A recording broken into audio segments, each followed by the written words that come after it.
Muy buenas tardes, estimado auditorio que nos acompaña de manera virtual. Les agradecemos su asistencia. Debo comentarles y pedirles un favor. Les solicitamos cerrar sus micrófonos para evitar que ingresen sonidos que afecten el desarrollo de los trabajos. La Academia Estatal de Formación Cívica y Ética, integrada por jefes y jefas de enseñanza, nos complace darles la bienvenida el día de hoy, lunes 11 de octubre de 2021, a esta conferencia que hemos organizado con mucho cariño para ustedes, estimadas y estimados docentes, asesores técnico-pedagógicos, directivos de secundarias técnicas y público en general. Deseamos que este momento de reflexiones y análisis sean de gran utilidad para el fortalecimiento de la práctica docente, pero sobre todo que sirva para prevenir diferentes problemáticas nocivas para las comunidades escolares que están bajo nuestra responsabilidad. Pues bien, iniciamos y cedo la conducción a la maestra Gabriela Doñas Huerta, jefa de enseñanza que tiene a cargo la conducción de esta conferencia, de esta actividad académica tan relevante. Hola, ¿qué tal? Buenas tardes a todos. Bueno, pues mi comisión, la comisión que nos autodimos aquí los compañeros, pues indica que me toca presentar al doctor César. El doctor César Contreras Gutiérrez me pidió no hacer demasiado relatoría sobre su currículum. Bueno, yo lo tengo aquí en mis manos, les confirmo que es bastante amplio, pero bueno, pues él actualmente se encuentra trabajando en el Centro de Estudios IDEAMAU en Talca, Chile. Bueno, pues yo lo conocí a raíz de otra conferencia en la que yo tuve la oportunidad de estar con la maestra Claudia Lara, que no sé si por aquí nos acompaña, y ahí está interesada en saludarlo, doctor. Y bueno, pues él es sociólogo, máster en gestión educacional y diplomado en metodología de la investigación.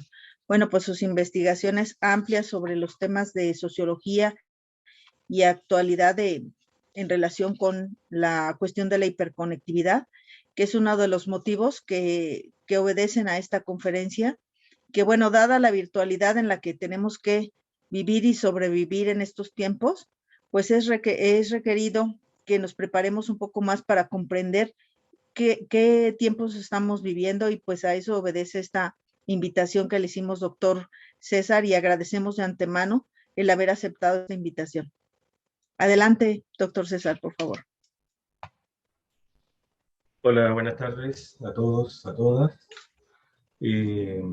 Agradezco nuevamente el espacio que me dan para que podamos generar estas reflexiones tan importantes, ¿verdad?, en este contexto en el cual nosotros estamos, y que, como Gabriela bien planteaba, se trata de una hiperconectividad que, bueno, vamos a ver durante lo que les quiero comentar, durante lo que los quiero invitar a reflexionar. Tiene sus bemoles, ¿no? Tiene sus aspectos positivos, sus aspectos negativos, y en función de aquello también es importante generar algunos mecanismos de análisis para, en función de ello, poder acercar este asunto, este contexto, que tal parece ser no tiene una vuelta atrás en términos de la posibilidad de establecer vinculación a distancia, y poder generar mejores estrategias educativas dentro de las comunidades escolares, pero también estrategias de protección frente a la vulneración que existe en las redes sociales. La verdad, yo estuve en una conferencia anterior, como señalaba Gabriela, en donde realizamos la temática del ciberbullying, ¿no?, que yo creo que ustedes conocen bastante bien, por las noticias, ¿verdad?, que se han dado a conocer, en donde, bueno, yo soy de Chile, ¿verdad?, en donde nosotros no estamos exentos de esa situación, y que claramente genera problemática de la salud mental de niños, niñas y adolescentes, que han llevado incluso a situaciones de autolesionarse, o incluso situaciones en las cuales hemos tenido que lamentar la pérdida de vidas jóvenes, producto del descrédito que se genera en las redes sociales a través de estas prácticas que bien conocemos. Entonces yo quisiera comenzar esta presentación planteándole una serie de elementos, pero en primer lugar, queridos colegas, y me gustaría que nos tratásemos así para generar este clima de mayor invitación al diálogo. En primer lugar, me gustaría decirles que Eh, si durante el momento o el transcurso de la presentación ustedes quisiesen interrumpir, aportar, preguntar algo o direccionar hacia nuevos perdón, elementos que vayan surgiendo durante la conferencia, están en su plena libertad. No me gustaría que esto se transformara solamente en un monólogo, sino que la idea sería que fuésemos construyendo conocimiento en conjunto. Esa es la práctica que a mí me gusta plantear al principio de cualquier conferencia en la cual soy invitado, ¿verdad? La idea es que vayamos construyendo en conjunto, y en ese sentido, entonces, solamente, no sé si Gabriela va a estar de moderadora en este caso, para que sea un poco ordenado el transcurso de las preguntas. Pero ante cualquier situación, ante cualquier elemento que a ustedes les llame la atención y quisieran profundizar, por favor, yo los dejo invitados a que lo hagan, y de esa manera entonces se haga mucho más amena esta instancia a la que tan cordialmente me han invitado, y de la cual me siento muy grato. Entonces, para darle comienzo a esta presentación, voy a compartir este PowerPoint que preparé, que yo no sé si ustedes lo están viendo ya. Sí, sí, doctor, ya lo estamos viendo.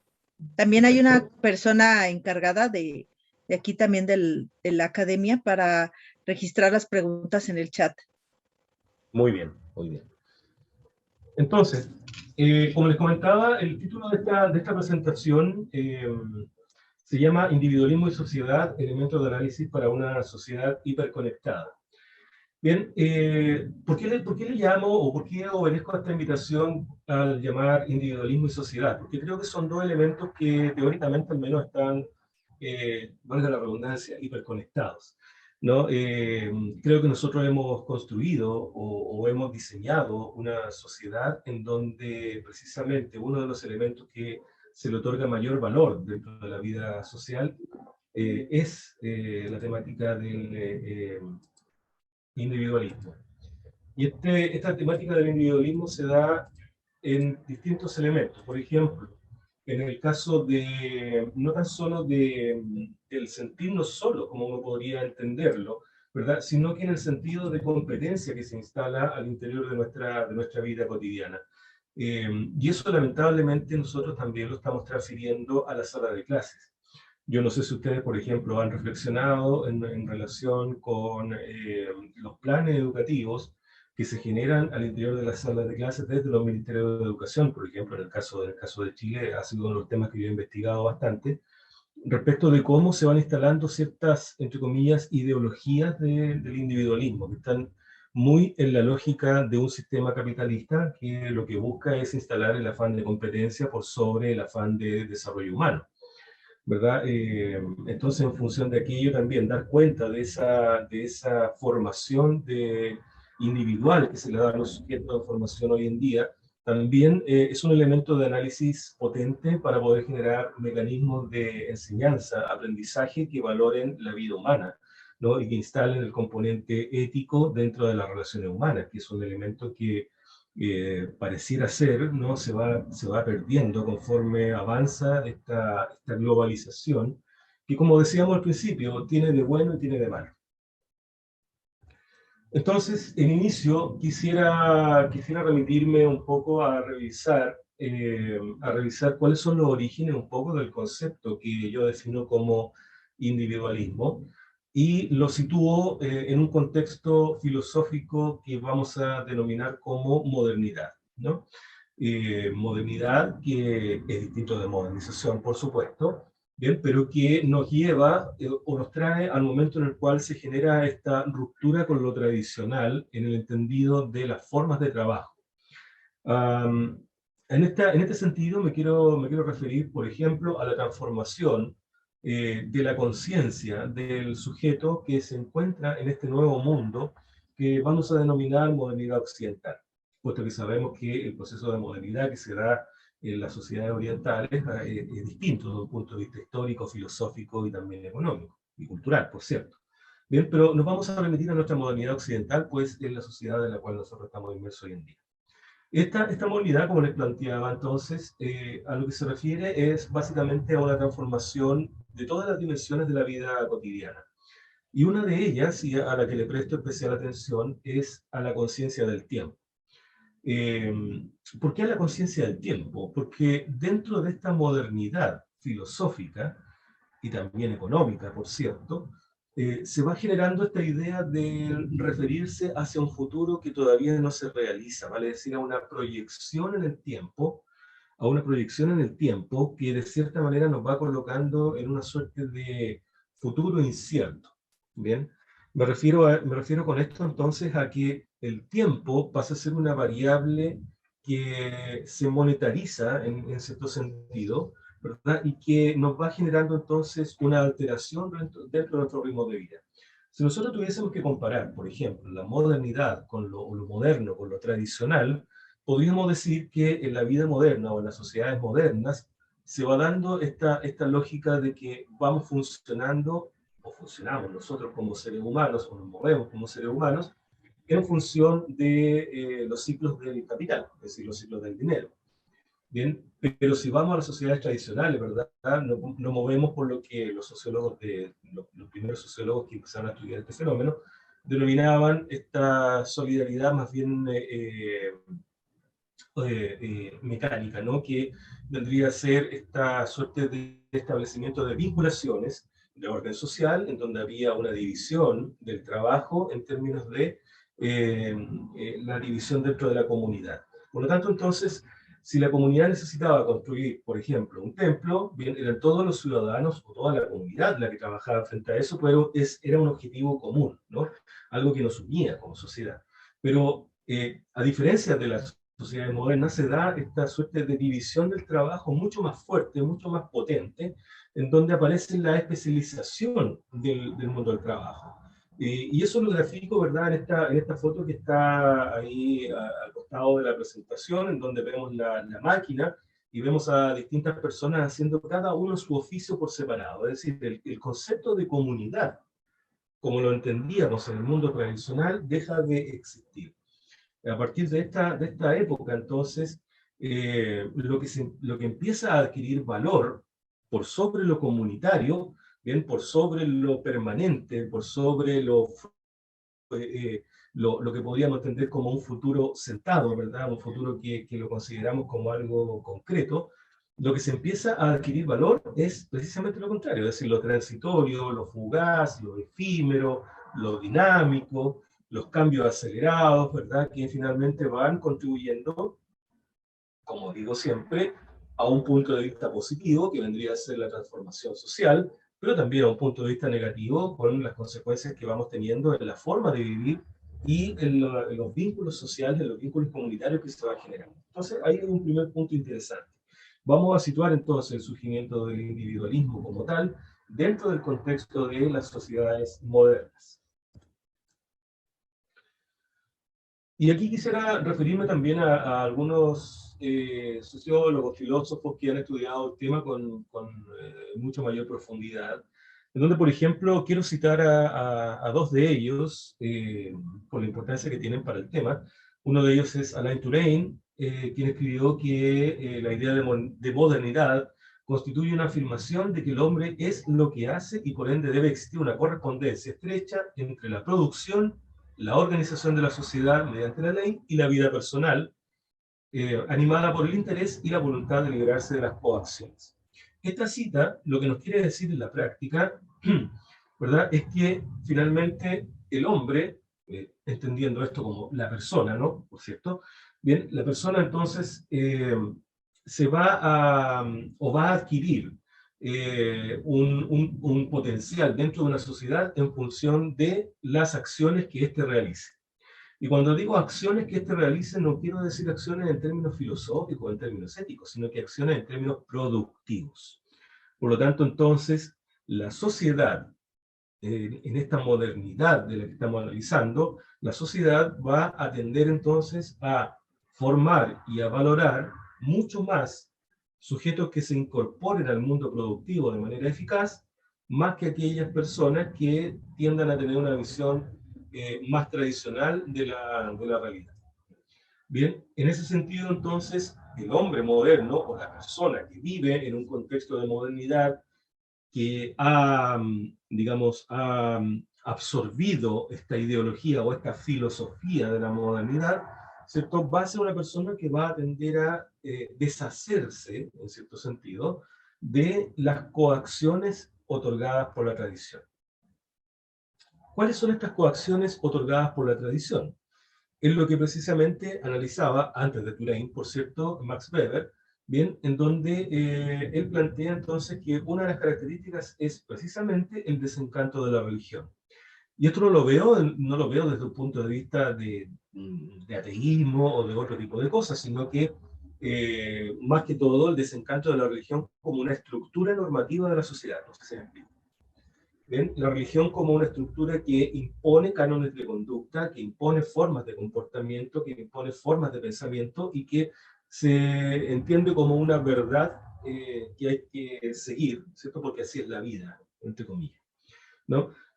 La persona dentro de la modernidad, o el hombre dentro de la modernidad, de la primera cosa que se deshace es precisamente de eso, dice Max Weber, ¿no? De esta coacción otorgada por la religión, y le empieza a dar un mayor énfasis a lo que él define como la razón instrumental. Todos sabemos el concepto de razón, ¿verdad? Entendido como esta capacidad de pensamiento lógico que para poder crear y transformar la sociedad, pero cuando le agregamos el apellido instrumental, ¿bien? Estamos hablando entonces de ocupar la razón o ocupar la lógica para el logro de ciertos objetivos, y aquí viene lo interesante, sin importar los medios que sean para el logro de esos objetivos. Es decir, la razón instrumental entonces ya nos va a situar el concepto de costo-beneficio, ¿sí? Insisto, esta idea entonces que están planteando estos dos filósofos, sociólogos, ¿verdad? Nos trae a este proceso entonces en donde el hombre se va haciendo, entre comillas, más libre de estas concepciones tradicionales que determinaban la vida, ¿cierto? Y que le entregaban un camino seguro por donde dirigir sus vidas, ¿bien? Y se entregan a esta razón instrumental que básicamente nos va a decir, bien, si estos son mis objetivos en la vida, yo tengo 16.000 mecanismos por los cuales poder acceder a esos objetivos, voy a elegir aquel que me suponga menor costo para un mayor beneficio. Bien, ahora, el medio que yo elija es una elección racional, por cierto, pero, y aquí conecto con el concepto de individualismo, bien, pero finalmente va a ser transversal el concepto de lo importante es el logro que yo quiero obtener, finalmente, ¿no? No importa la comunidad, no importa el daño que le pueden hacer a otras personas, lo importante aquí es la meta final, ¿no? Ya no está, insisto, ese componente que nosotros entendíamos como algo dado, como un encuadre de vida en donde valorábamos más otras cosas, como la comunidad, como la construcción social, la construcción en conjunto, como el poder tener un patrón en común que nos defina, ¿bien? Sino que hoy en día entonces, dada esta razón instrumental que se instala como característica central de la modernidad, ¿bien? Vamos a buscar entonces en el fondo nuestros beneficios propios al menor costo posible, ¿bien? Para alcanzar a ese objetivo que andamos buscando. Pregunto, ¿hasta el momento vamos bien con esto? No sé si quiera hacer alguna pregunta o que quieran colocar algún elemento en contexto. ¿Todo bien? Hasta el momento no hay preguntas en el chat. Si alguna persona estuviera interesada, también yo estoy al pendiente. Perfecto. Bueno, quisiera también, tal como presenté en la conferencia anterior, yo trato de elegir algunas fotografías que de cierta manera reflejen lo que estoy planteando, ¿no? Y yo creo que todos reconocen ahí la escena de la película de Chaplin, se alcanza a ver, que es precisamente la película se llama Tiempos Modernos, ¿no? Que nos invita a una reflexión crítica, pero también bajo el humor respecto de las consecuencias que tiene la vida moderna en la vida de las personas, y no tan solo a nivel social, sino que también, mucho más importante aún, a nivel de salud mental, que es el tema que quiero trabajar posteriormente. Bueno, entonces, como estábamos planteando, ¿no?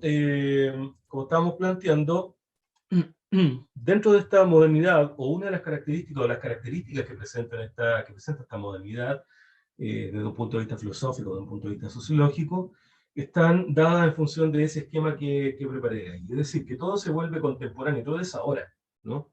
se rompe muy rápido con lo pasado, lo tradicional deja de tener valor, ¿no? Y en eso también los valores como elemento componente o como elemento que nos ayuda a comportarnos dentro de una sociedad también, los valores también van de cierta forma desfigurándose o transformándose o haciéndose más líquidos, entre comillas, ¿no? Bien, hay una tendencia a vivir al instante, bien, y se sobrevalúa lo efímero, lo fugaz, y hay una espera de la novedad constante, bien. Eso es, en muy resumidas cuentas, lo que nosotros vamos a entender por modernidad, es decir, un mundo en donde lo racional está marcando el ritmo de la vida, y ese ritmo de la vida es rápido, fugaz, efímero, en donde las relaciones sociales son con arreglo a un fin determinado, y en donde aparecen formas o mecanismos de interacción que están dadas en función de el beneficio por sobre la lógica del conocer personas. Eh, tal parece ser, como nos vamos Doctor, acercando en esta idea, sí, dígame. ¿alguna persona, el maestro Paco, el maestro Francisco Orozco, pregunta si en algún momento pudiera aclararle un poco sobre el desencanto de la religión? Ah, bien, sí, no hay problema, lo aclaro enseguida para que vayamos a hacerlo todo en conjunto. Vuelvo a la lámina anterior. Bien. Decía, respecto de este desencanto de la religión. A ver, Max Weber plantea que uno de los elementos que ha generado cohesión social de manera tradicional, y por cohesión social me refiero a esta idea de poder mantener una sociedad unida en su conjunto, tradicionalmente ha sido la religión. Pero la religión no entendida como la religión occidental o la religión católica o cristiana protestante, sino que la religión en un sentido antropológico, ¿no? La religión en un sentido de sistema de creencias. ¿Bien? Entonces, este sistema de creencias que se convierte en el núcleo de toda sociedad, ¿bien? Marca lo que es la vida tradicional de las comunidades. Cuando hablamos de la vida tradicional de las comunidades, quiero decir, regula entonces, por ejemplo, regula quiénes son los dioses, cuáles son las formas de creencia, cómo me tengo que comportar, cómo tengo que obedecer, a quiénes tengo que obedecer, quiénes son los encargados de transmitir y mantener las creencias religiosas, ¿cierto? Y además también, ¿qué es lo que sucede si yo como parte de esa comunidad desobedezco alguna de las instrucciones dadas por quienes son los poseedores de la administración religiosa, si lo queremos llamar de esa forma? Entonces, bajo esa lógica, Max Weber se da cuenta y dice, bien, todas las culturas tradicionales tienen un sistema de creencias que finalmente mantiene cohesionada la sociedad. Es un sistema que genera cohesión social. Bien, en la modernidad, por el contrario, en la modernidad, al generar una mayor, o al imponerse mayormente el concepto de esta razón instrumental, ¿verdad? El concepto de lo religioso va quedando al margen, puesto que no ofrece las respuestas que está ofreciendo la razón en este minuto.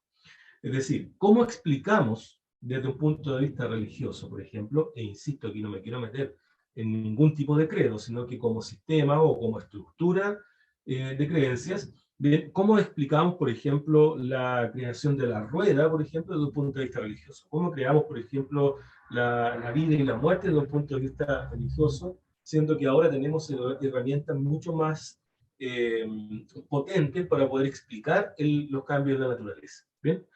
En ese sentido, y solo en ese sentido, es que Max Weber plantea este desencanto de la religión, pero este desencanto en tanto estructura que moldea los comportamientos dentro de una comunidad. No sé si me expliqué mejor frente a eso. Ahora, algunos críticos podrían decir, por ejemplo, o podrían plantear bien, pero sucede de que la razón y la ciencia dentro del mundo de lo moderno pasa a ser una nueva religión, ¿no? Es decir, cambiamos un sistema religioso que ordena nuestras vidas por otro sistema religioso que está dado por la creencia ciega en la ciencia y en la técnica. Pero eso es otro tema de edad. No sé si le habrá quedado claro al colega.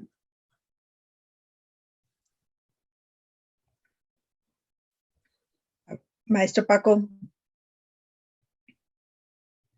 Sí, muchas gracias. Agradezco mucho la aclaración. Tenía por ahí una pequeña confusión. Gracias. Muy bien, perfecto. Esa es la idea. La idea es que vamos avanzando todos en esta conceptualización.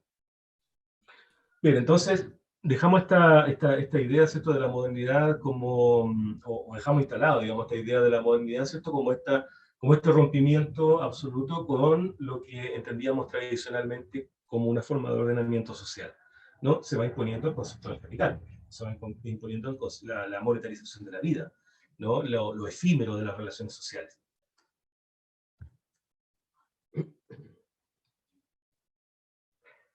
Era la que viene después.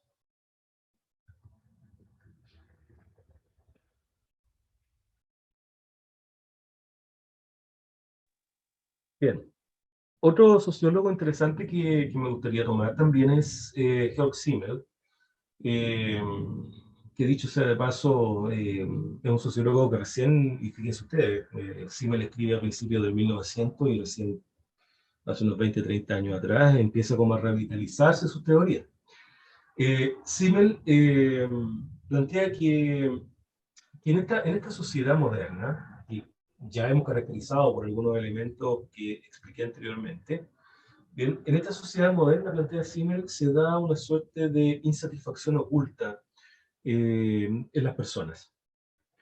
Ya que la insatisfacción oculta está también vinculada un poco con lo que planteaba respecto del desencanto de la religión, ¿no? Porque eso que dábamos por sentado, eso que dábamos por sólido, ¿verdad? Esa base concreta en donde pisar y proyectar nuestras vidas, ya no está, ya desapareció, ya se fumó, ya no sabemos dónde estamos en el fondo pisando o no tenemos nada certero. Recuerden ustedes que dijimos que en la modernidad lo efímero, lo fugaz, lo rápido, los cambios constantes son lo que marcaban la pauta. Entonces, eso de tener claridad respecto de lo que va a pasar conmigo en 20, 30 años más, eso ya no existe. Y lo vemos hoy día, por ejemplo, ¿no? Hay teóricos que han impuesto este concepto también muy ligado a lo que planteaba Simmel, han planteado este concepto de la sociedad del riesgo, ¿no? En donde en Ulrich Beck, en la sociedad del riesgo, ¿verdad? En donde se plantean un poco de que nosotros hemos incorporado en nuestra vida cotidiana el concepto del riesgo. Bien, vivimos expuestos a los riesgos naturales, riesgos de muerte, riesgos de contraer alguna enfermedad, riesgos de perder el trabajo, riesgos de romper relaciones familiares, en fin. Y finalmente vivimos en esta suerte de constante situación de preocupación. Eso es lo que Simmel llamaba inicialmente insatisfacción oculta. Y es oculto porque principalmente se manifiesta a nivel mental. No se manifiesta a nivel físico, no se manifiesta por una suerte de problema o dolencia física, sino que se manifiesta a través de mecanismos mentales que van originando también procesos de depresión y procesos de suicidio, ¿no? Porque finalmente la persona, imagínense ustedes, colegas, si un día le dijesen a ustedes que todo lo que ustedes consideran como sentado, todo aquello que ustedes consideran como estable, ¿no? No es estable. Es decir, se puede acabar mañana. Todo lo que ustedes consideran como felicidad hoy en día, todo lo que ustedes consideran como una relación familiar, todo lo que ustedes consideran como un trabajo, en donde van a jubilar, más adelante, bien, de la noche a la mañana esto ya no existe porque mañana te pueden echar del trabajo, mañana te pueden despedir del trabajo, mañana se puede ir tu esposa, tu esposo. Todo esto genera o acarrea un sistema en donde finalmente vamos adquiriendo esos males de esta sociedad moderna y los vamos internalizando en nuestra propia vida. Bien, y eso es lo que ya ha adelantado un poco Simmel, que en las grandes ciudades, en las grandes urbes, bien, que se caracterizan por la vida moderna, se va dando este problema que está centrado en la construcción de una personalidad propia, dice Simmel, la construcción de una personalidad propia de las metrópolis, ¿no? Y esa personalidad es precisamente un comportamiento, un comportamiento derivado de una caracterización psicológica relacionada con, plantea Simmel, relacionada con el incremento de la vida nerviosa, así lo conceptualizaba Simmel. ¿Bien? El incremento de la vida nerviosa. Y esto está dado por una suerte de sobreestimulación de los sentidos. Es decir, son demasiados los elementos a los cuales nos vemos expuestos en una gran metrópoli. Bien, son demasiados los elementos a los cuales nos vemos expuestos en una sociedad moderna que nos bombardea con información que no sabemos cómo reaccionar frente a ella. Y eso nos va generando esta idea de insatisfacción, esto nos va generando esta idea de depresión. Se nos van imponiendo modelos de vida, por ejemplo. El éxito, ¿no? ¿Qué es el éxito? El éxito es esto, el éxito es estar siendo número uno en las redes sociales, el éxito es aparecer en televisión, el éxito es tener muchos likes, el éxito es ser reconocido en cualquier lado. Eso es el éxito. ¿Bien? O hago la pregunta, ¿eso es el éxito? ¿No? Eso es lo que nos impone la vida moderna finalmente, en esta idea de que hay que estar, y si no estoy, no existo. ¿Ven? Entonces, este concepto es lo que Simmel ya adelantaba ya a principios del 1900, ¿verdad? Y esto se da como característica de la vida de las grandes ciudades. De hecho, en un libro que Simmel tiene, en donde hace estudios respecto de la vida urbana, en relación a la vida tradicional en el campo, él plantea de que se da esta monetarización de la vida. Y esa monetarización de la vida está caracterizada por esta frase que nosotros hemos escuchado en todos lados, ¿no? Que es el tiempo es oro. Bien, el tiempo es oro, o time is money, ¿verdad? Es la característica que marca Simmel para las sociedades modernas y para las grandes metrópolis, caracterizadas por esta razón instrumental que veíamos anteriormente. El tiempo es oro. ¿Qué quiere decir esto? Que mi tiempo tiene entonces tiene un correlato en términos de capital. Y por lo tanto, si la relación que yo establezco contigo, por ejemplo, la relación que estamos construyendo en este minuto, en el cual estamos haciendo un intercambio, para mí, por ejemplo, no supone un beneficio en términos de capital, por ejemplo, entonces simplemente yo no la tomo. ¿Bien? Para mí sería una pérdida de tiempo, porque es una pérdida de dinero. No sé si me explico. Entonces, finalmente, la lógica de la interrelación, el conocerse, el establecer relaciones sociales, la vida en comunitaria, la vida en común, el tener un objetivo en común como una sociedad, como una asociación, como una agrupación, ¿bien?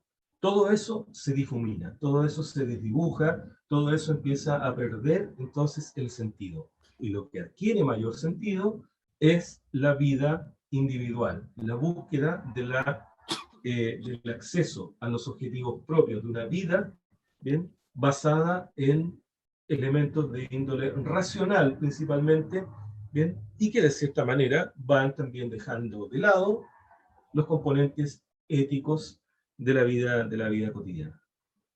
Finalmente, el time is money también nos lleva a este hecho de que yo me relaciono con aquellos que puedan presentarme a mí un mayor beneficio para mis objetivos personales. ¿Bien? Y por lo tanto voy seleccionando quiénes son aquellos que me permiten establecer esos beneficios. Suena un poco triste, suena un poco sombrío, pero es parte de lo que tenemos que analizar para poder entender también muchos de los comportamientos que nosotros vemos en nuestra sociedad y que seguramente no nos damos cuenta, pero no hemos conceptualizado el origen o no hemos conectado el origen con estos elementos que son más bien de índole filosófico, ¿verdad? Y que están presentes ahí. Ustedes dirán si no es característica de la vida moderna que vivimos en las grandes metrópolis, ¿no? Parece que tenemos una participación, doctor César. Dígame. Adelante, maestro.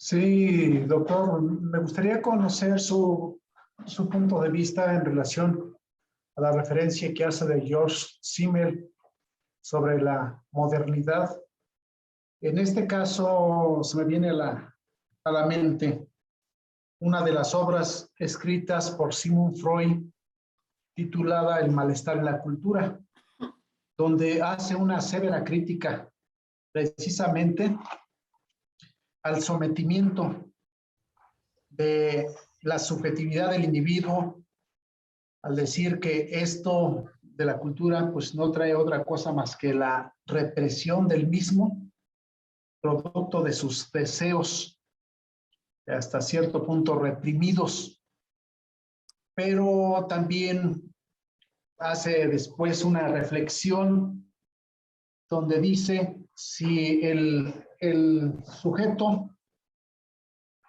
no es este objeto de una cultura, este caería a su etapa más primitiva. Yo aquí como que veo, hay una similitud con este autor que usted nos hace referencia de George Simmel, y me gustaría si más o menos esto coincide con el postulado de Sigmund Freud. Muchas gracias. Perfecto. Sí. Bueno, el malestar en la cultura, que es una de las obras también importantes de Freud, precisamente en ese texto él habla acerca de esta tensión o la tensión nerviosa que se da, ¿cierto?, entre, por un lado, el deseo reprimido y el otro lado lo que me permite la cultura ser. Entonces la cultura para Freud, en este texto que usted reseña, ¿verdad? La cultura es una suerte de caja que limita el desarrollo de la persona, ¿no? Y de cierta manera, entonces, aquí es donde se produce este malestar, es decir, esta suerte de inconformidad, ¿no? O lo que diría Simmel, esta insatisfacción, ¿bien? Que se da dentro de esta sociedad y que generaría este surgimiento de esta problemática de salud mental, como por ejemplo las fobias, como por ejemplo incluso las parafilias, podríamos decir también, ¿verdad? O todo tipo de comportamiento que de cierta manera expresa este descontento o este no sentirse parte de la sociedad. Esta suerte de que la cultura, ¿no?, me limita o me coloca frenos o me coloca cortapisas a la libre expresión de mis emociones que son reprimidas. Pero sin embargo, precisamente, como plantea Freud, sin embargo, ¿qué sería de nosotros si no tenemos un marco de referencia como una cultura o una sociedad? Bien, por lo tanto, yo lo que me remitiría, tomando en consideración su argumento, a lo que me remitiría sería el hecho de que efectivamente nosotros no podemos, nosotros somos personas, somos animales culturales, ¿no? Animales sociales. Son políticos.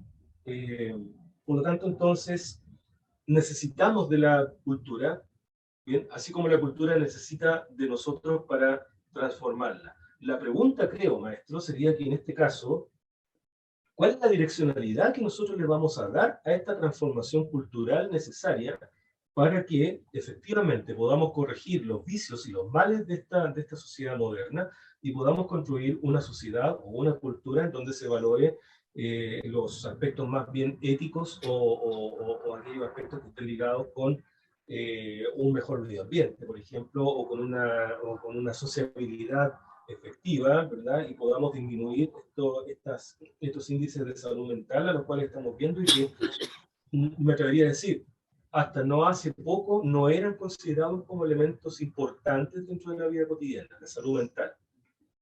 Entonces, yo no sé si respondo frente a su consulta o más bien frente a su reflexión, pero creo que efectivamente lo que plantea Freud en el malestar de la cultura se conecta directamente con la tesis de Simmel en este sentido, ¿no? En el sentido de que efectivamente la cultura se nos impone como un encuadre que a ratos nos parece como forzado porque nos reprime, ¿cierto? En términos de nuestros impulsos, ¿bien? Pero por otro lado, ¿qué seríamos nosotros, por ejemplo, si no tenemos esa represión, ese encuadre, ¿no?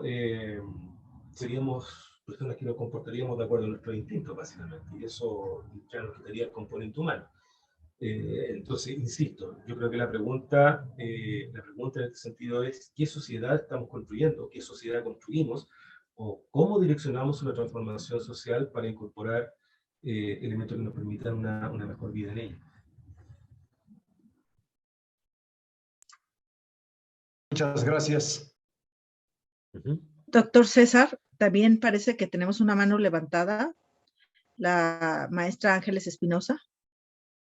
Sí, o sea, estoy de acuerdo con el maestro, las características que tiene una sociedad moderna, ¿sí? Que ya nos las está manifestando, pero yo veo que es algo negativo porque no hay, o sea, hay individualismo y el mayor éxito viene siendo, entre comillas, el dinero, sin importar a qué o cómo lo vayamos a adquirir, ¿no? Eso es de la sociedad moderna ahora, el mayor éxito, y hay una deshumanización tremenda. Nos vamos proyectando a esa deshumanización y no somos animales, ¿sí? Pero esas características que él está presentando, a eso estamos yendo a una sociedad moderna, ¿sí? Lo que el maestro nos está dando, a una irreligión, no tener religión, no tener, y nada más el tener como centro lo que es el poder en cuanto a economía. Esa es mi participación. Claro, efectivamente, maestra, yo comparto con usted ese aspecto, ¿verdad? Que hay elementos que son propios de esta vida moderna, tal como lo que usted señala, ¿cierto? Pero yo creo que el problema aquí está centrado y precisamente por eso es que valoro muchísimo participar en estas instancias, porque me permite conocer puntos de vista diferenciados frente a este mismo tema. Yo creo que lo importante en todo este contexto es cómo logramos revertir esta situación, o no sé si revertirla, pero quizá aprovechar lo que ya tenemos y generar nuevas o construir nuevas generaciones que tengan una perspectiva crítica y que valoren los componentes éticos y humanos por sobre el éxito a corto plazo, ¿no? Que nos bombardea cada día los medios de comunicación. Ahora, los medios de comunicación son un aliado fundamental para instalar esta vida individualista y basada en el éxito a corto plazo, ¿no? Entonces, por lo tanto, estamos expuestos en este mundo global, moderno, ¿sí? Estamos expuestos a toda esta serie de bombardeos de información que nos va generando esta suerte de quedarnos atrás muchas veces, ¿no? En nuestros jóvenes, por ejemplo, vemos que si no uso la zapatilla que está usando tal o cual cantante, o si no ando vestido como anda vestido un personaje de moda, ¿cierto? Me siento desplazado, me siento excluido, siento que no soy parte de la sociedad, y busco cualquier mecanismo, y ahí aparece nuevamente el concepto de razón instrumental, busco cualquier mecanismo para acceder a esos bienes que me ofrece el mercado, ¿verdad? Y al mercado no le importa cómo uno va a comprar una zapatilla de moda, al mercado lo que le importa es que le paguen. La manera en la cual se consigue ese dinero, bueno, uno podría ver, ¿no? El asalto, el robo, o la venta de algún elemento dañino, etc. Entonces, todo esto está dado en términos del costo-beneficio. Yo creo que el papel nuestro, el papel de las generaciones que hoy día están en formación, el pararse críticamente frente a lo que tenemos como sociedad, lo que hemos construido nosotros mismos como sociedad, y empezar a cambiarla desde las bases. Y en eso el campo educacional es la clave, es lo fundamental. No puede darse si no es en un contexto educacional esta transformación a la que estamos apelando.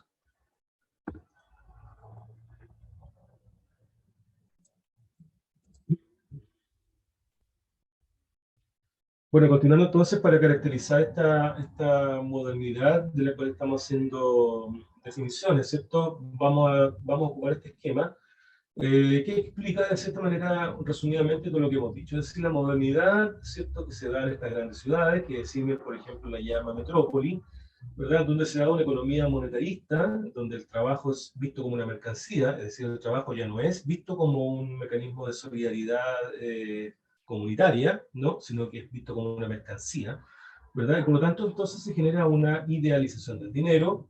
Bien, hay un acrecentamiento de flujos y de velocidades, hay un constante bombardeo de estímulos, que un poco es lo que hablábamos hace un rato, y las relaciones son fluidas y fugaces, habiendo entonces una interacción social débil.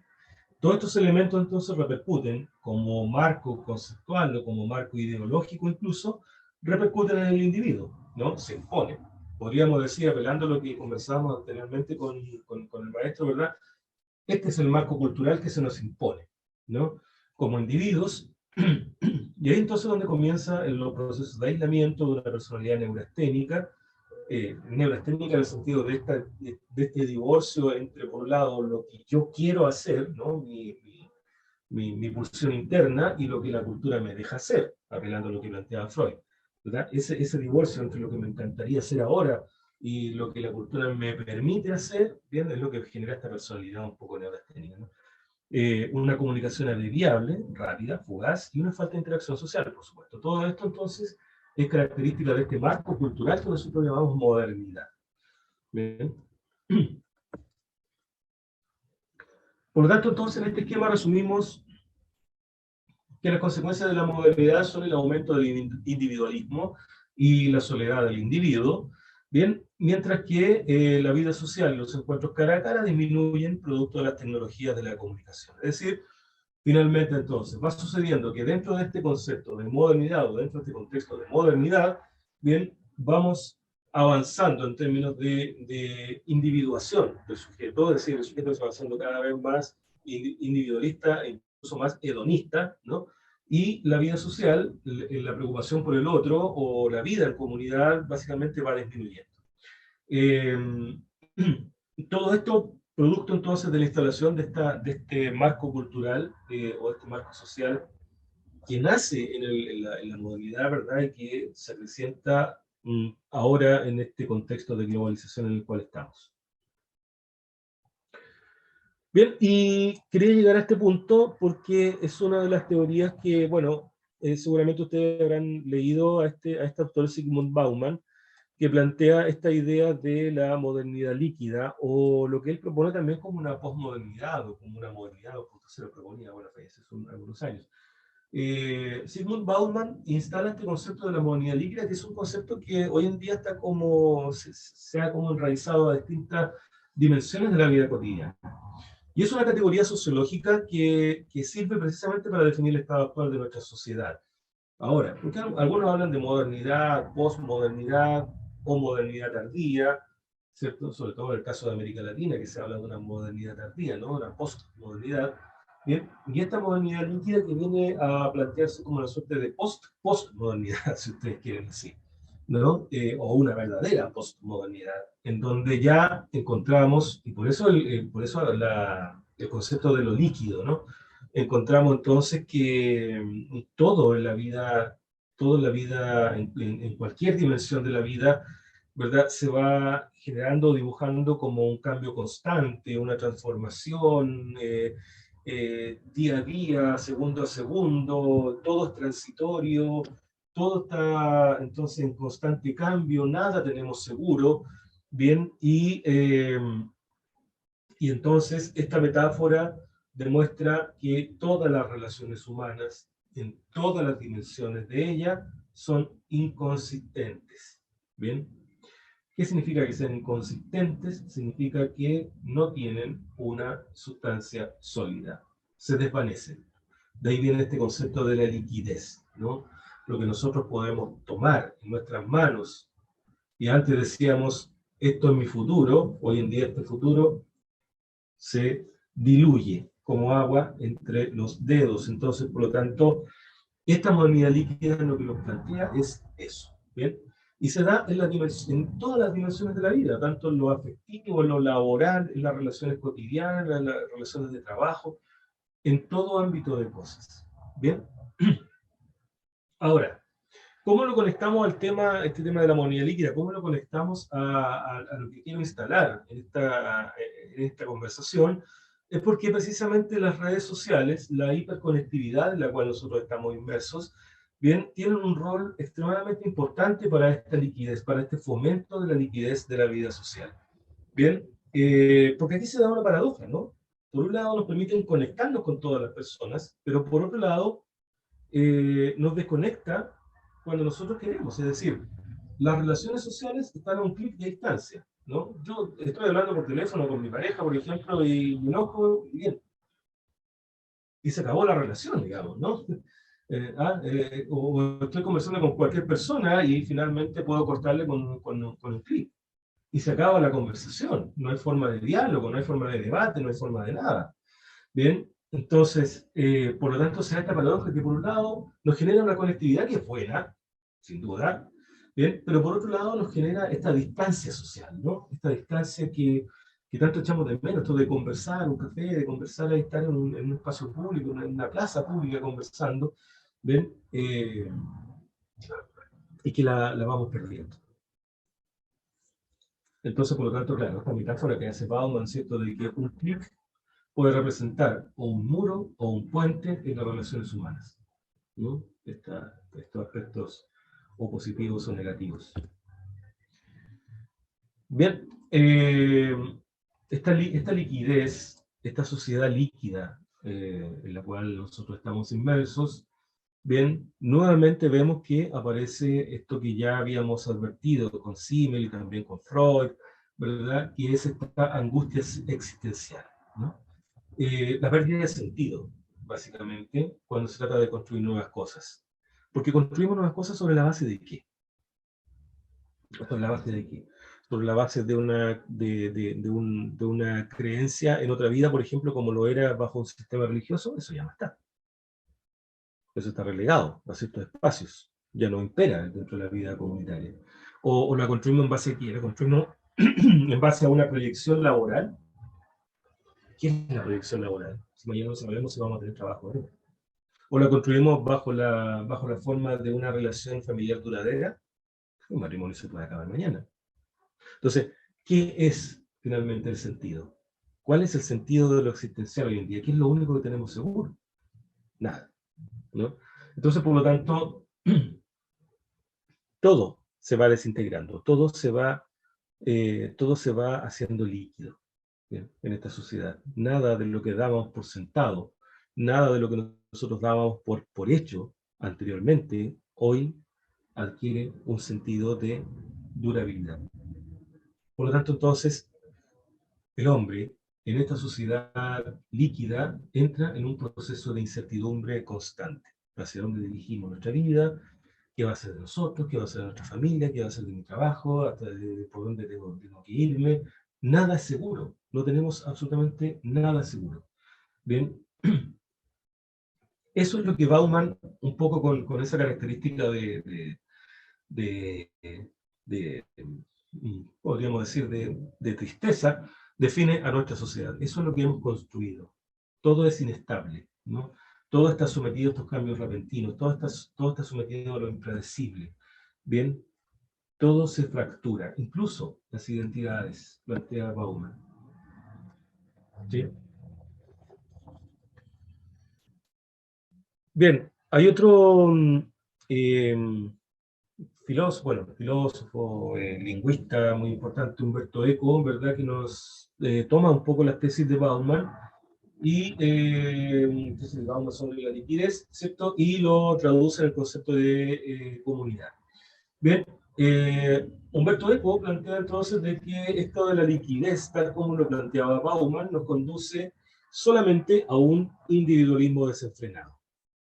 Claro, porque finalmente cada quien trata de buscar la mayor estabilidad dentro de lo inestable con las características que tenga. Bien, acá nosotros observamos obviamente la instalación del concepto de la competencia por sobre el compartir. Bien, es decir, la competencia por sobre la solidaridad, ¿cierto?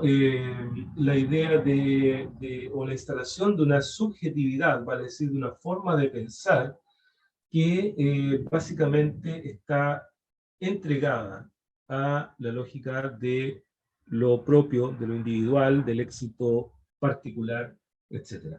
Ese es el mundo en el cual vivimos, dice Humberto Eco, bien, en donde lo principal no es el reconocimiento, bien, que implicaría una valoración, por supuesto, en el mundo del trabajo, en el mundo de la familia, etc., sino que lo que impera es el conocimiento. Conocimiento no en el sentido de saber más, sino que conocimiento en el sentido de ser conocido. ¿Bien? Por lo tanto, entonces, nuestra lucha cotidiana en todas las esferas de la vida es adquirir notoriedad, publicidad. Y aquí es donde aparecen nuevamente las redes sociales como el elemento que nuestros jóvenes tienen a disposición de un clic para entonces mostrar toda su vida y estar ahí pendientes, ¿cierto?, de quién tiene más likes, quién tiene menos likes, qué tan famoso soy o qué tan influencer, por el concepto ese, ¿verdad?, soy, y aquella persona que obviamente no obtiene los cánones de reconocimiento, de notoriedad que la misma comunidad ha establecido, entonces por lo tanto inmediatamente queda excluido y eso puede generar todas estas patologías que hemos dicho anteriormente. Esta idea de soledad, de aislamiento, esta neurosis en términos de que nadie me conoce, nadie me ve, nadie me hace clic, nadie me valora. Todo está dado en un mundo de publicidad absoluta. Entonces, y aquí me parece que podemos hacer una pequeña pausa para conversar, ¿cierto? Entonces, todo está dado en función de las reglas del mercado. La vida social está, entonces, movida en función de las reglas del mercado. Bien, la cultura del ahora, del ya, de la prisa, bien, de lo rápido, porque todo se liquida, ¿no? Como lo planteaba Bauman. Y por lo tanto, estas redes sociales lo que contribuyen es a esta volatilidad del tiempo, a esta rapidez del tiempo, ¿no? Se van constituyendo grupos de comunidades, así como se van destruyendo otras. Es decir, las personas transitan de una comunidad a otra, o de otra comunidad a otra, bien, y finalmente entonces no hay un sentido de pertenencia identitaria, ¿no? Vamos buscando y construyendo aquello donde finalmente seamos más reconocidos, bien. Es la búsqueda de la autogratificación, finalmente, tal como señalaba Humberto Landi. Bien, ser parte de algo, aunque ese algo sea un algo transitorio.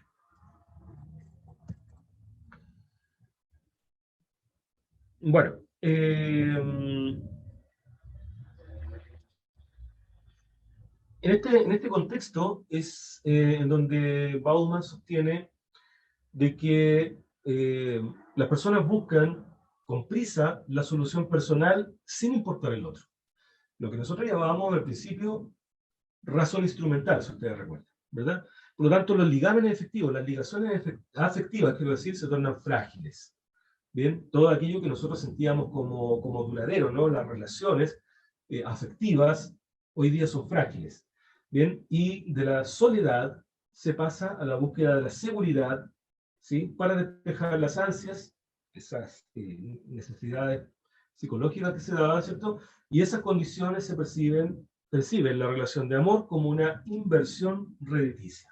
Me quiero quedar con ese concepto, porque cuando hablamos de una inversión rediticia, estamos diciendo finalmente, con Bauman, estamos planteando, ¿cierto?, de que incluso el amor, bien, es un préstamo. Es un préstamo, dice Bauman, que está hecho sobre un futuro incierto e indescifrable. Vale decir, lo que yo construyo hoy en día como familia puede mañana diluirse. ¿Sí? Todos esos elementos son parte entonces de lo que Sigmund Bauman, planteaba como esta modernidad líquida. ¿Bien? Entonces, modernidad líquida nos alude, ¿cierto?, a esta idea de soledad, a esta idea de individualidad, a esta idea de éxito inmediato, a esta idea de autovaloración, de autosatisfacción, más que autosatisfacción, quiero decir, de autopercepción, positiva, ¿cierto? De colocarme yo en un lugar importante, sin importar los medios, sin importar la forma, incluso pasando por encima de otro, de adquirir notoriedad, ¿verdad? Y esto es lo que nos puede llevar, por ejemplo, si lo circunscribimos al mundo de los jóvenes o de los niños y de las niñas, bien, nos puede llevar entonces a otorgar todo este marco conceptual que nos puede llevar a lo que es el ciberbullying, el sexting y otro tipo de elementos que se dan dentro de las redes sociales con el fin de obtener una mayor notoriedad. Bien, incluso el surgimiento de patologías de salud mental, sobre todo cuando tenemos a un joven que está, por ejemplo, en formación de su identidad personal. Entonces, aquí entramos en el campo de la tecnología de la información y la comunicación, que son, o qué es lo que marca, qué es lo que marca el contexto en el cual estamos hablando, de esta sociedad líquida, ¿cierto? Porque hoy día nosotros tenemos, por ejemplo, a lo que llamamos como nativos digitales, ¿verdad? Que son personas que aprenden a escribir o aprenden a hablar, por ejemplo, a través de tecnología de la información, del teléfono celular, del computador, de la internet, ¿cierto? Ellos nacen en un contexto en donde todo es rápido y acelerado. Bien, y por lo tanto, todo esto permite que tengan un mejor manejo y de cierta manera entonces puedan usarlo tanto a favor, es decir, para promover una buena causa, por ejemplo, que eso también sucede, como también para destruir a otras personas que puedan ser, entre comillas, y que es el concepto que voy a usar, que puede ser, entre comillas, competencia para obtener un puesto de mayor importancia dentro de la comunidad en donde se ubica. Pero también para que se den esta serie de formas de abuso y explotación infantil, por ejemplo, a la cual nosotros hemos estado viendo en el último tiempo, ¿cierto?, las noticias, porque aparece esta figura del depredador sexual, ¿verdad? Que es mucho más fácil acercarse a los que van a ser sus víctimas, ¿cierto?, en términos de las redes sociales, niños que usualmente están solos y buscan entonces espacios de afecto, ya no en la familia, sino que buscan espacios de afecto en las redes sociales.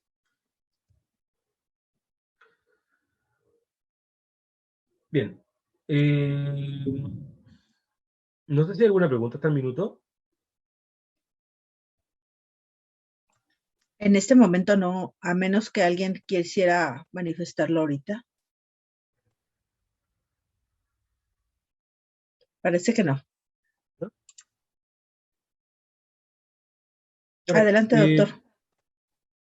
Bueno, continúo planteando que este fenómeno del ciberacoso, ¿verdad? Es un fenómeno que, si bien existe, bueno, desde hace bastante tiempo, ¿cierto? Recién la UNICEF, por ejemplo, lo viene a conceptualizar cerca del año 2015-2016, ¿cierto? Y evacuó un informe en 2017, en donde se analiza por primera vez la forma en que la tecnología digital está afectando la vida de los niños.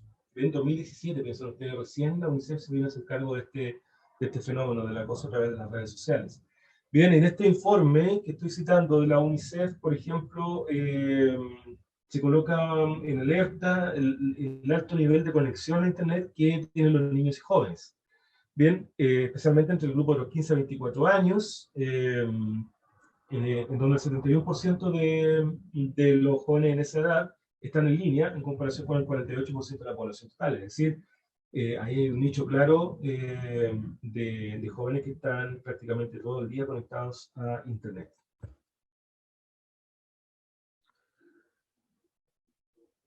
También agrega el informe que estoy planteando, que estoy revisando, también agrega este tema de que, si bien es cierto, las redes sociales otorgan una serie de elementos de libertad a los niños, esto lo acerca al conocimiento, cosa que ninguno de nosotros tuvimos, millones de información al costo de un clic. Básicamente, también, entonces, aparte de que ofrece todos estos beneficios, como estoy planteando, también ofrece una serie de peligros que es necesario tener en cuenta, sobre todo desde el punto de vista de los educadores y de los padres, que son quienes están más en contacto con ellos, ¿cierto? Y esto se da producto de la vulnerabilidad a la cual se ven expuestos niños que tienen identidades deterioradas. Ven identidades deterioradas por distintos aspectos, por rupturas familiares, por algún tipo de estigma físico o psicológico que tengan, ¿cierto? Y que es mal visto, entre comillas, por el resto de la comunidad educativa, ¿bien? O por incluso formas de relacionarse, no sé, pensemos por ejemplo en un niño o que forme parte del espectro del síndrome autista, ¿no? Que presenta ciertas dificultades de comunicación con sus pares, pero que se le hace mucho más fácil a través de redes sociales. Entonces también hay un elemento también que podría también ser de peligro. Y uno de esos peligros es ese tema del acoso cibernético. Pero la pregunta es, ¿hasta qué punto nosotros también tenemos esta posibilidad de mostrar nuestra vida privada? Bien, y cómo hemos ido colocándole ciertas cortapisas a nuestros hijos o a nuestros niños, ¿verdad? Para enseñarles efectivamente un buen uso de las redes sociales en esta sociedad que es una sociedad hiperconectada y que no tenemos nada que hacer frente a eso. Es decir, no podríamos encerrarnos en una caverna y cortar internet, ¿no? O prohibir el acceso a internet a un niño o joven, en circunstancias de que todo el conocimiento del mundo está ahí, ¿no? Pero cómo nosotros como padres, como educadores, como adultos en última instancia, podemos fomentar el uso sano de la internet en nuestros jóvenes o niños. Ese es el gran desafío, ¿verdad? Y en ese sentido, el uso y la divulgación de la información personal creo que es uno de los elementos principales. ¿Hasta qué punto nosotros compartimos información? ¿Hasta qué punto nosotros compartimos información que puede ser utilizada en nuestra contra? Y aquí los quiero dejar con un pequeño video que me gustaría que pusieran un poco de atención. Yo no sé si se va a escuchar desde mi computador, pero ustedes me dicen. Pero me gustaría que pusieran un poco de atención y luego conversamos un poco al respecto, si les parece. No ese es el video. ¿Se escucha o no?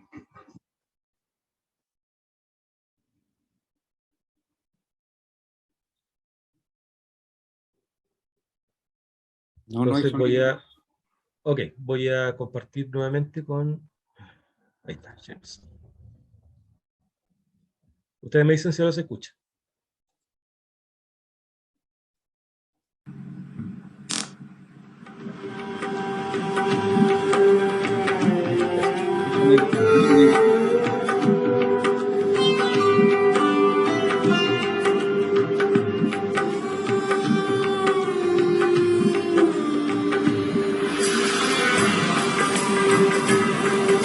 Dag Fien.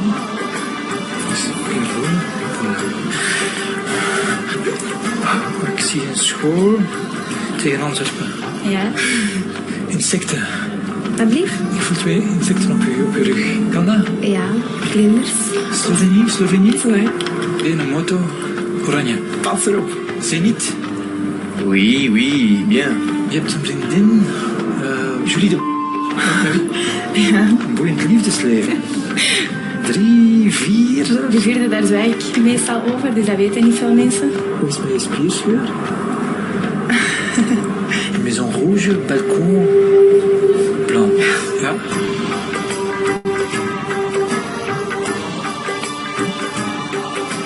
Ik zie geld, ik zie transacties, maar kent je rekeningnummer van buiten? Ik denk dat ik het wel weet. Er staat wel negatief op je bankrekening. Ja?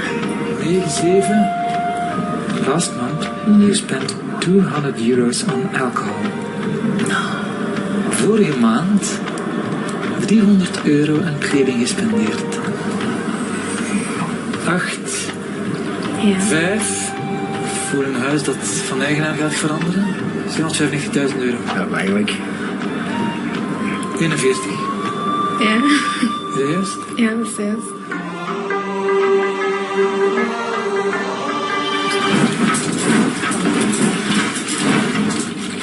Oh my god. Oh nee. Ah, dat is, ik weet niet hoe eng.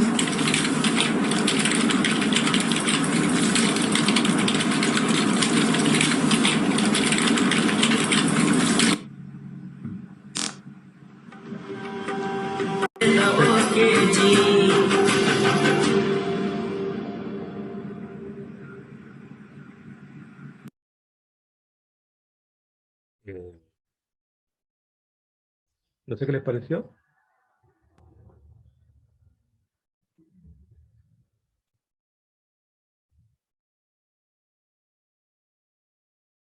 ¿Me escuchó? Sí, Si me pudieran dar la palabra. sí, adelante, maestro Diego. Doctor César, ¿está bien? Sí, lo escucho bien. Sí, adelante. Ok, bueno, referente a este tema, pues, sí, referente a este tema, ciertamente es bastante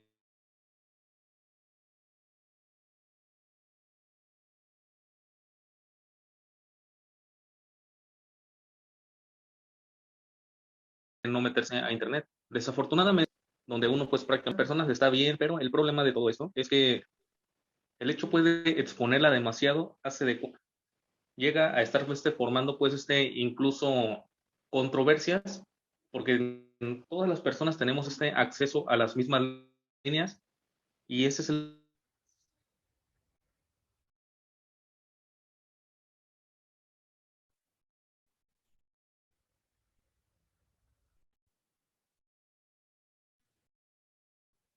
Perdí el audio, parece. No se escucha. Parece que se tema le que cortó, maestro. podríamos llegar a destacar de bueno, entonces reformulo lo que estaba comentando.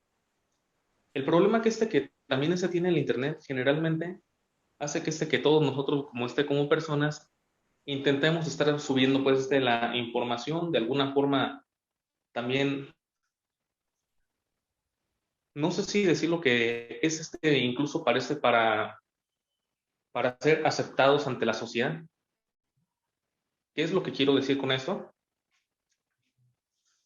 O sea, de alguna forma, pues la misma sociedad influye, dándonos a entender que siempre es necesario estar publicando qué tipo de cosas estamos haciendo, cualquier tipo de actividad, asunto, trabajo, pero hay cosas que en la vida privada uno tiene que estar cuidando bastante porque de lo contrario, de esta forma también es como los hackers llegan a estar afectando a nosotros, a nuestras familias y dicho de otra forma, no todas las personas tienen malas intenciones, la mayor parte le gusta pues intentar conocer un poco pues de las personas, pero no todas las personas van con la intención de ayudar, sino más bien vienen con la intención de perjudicar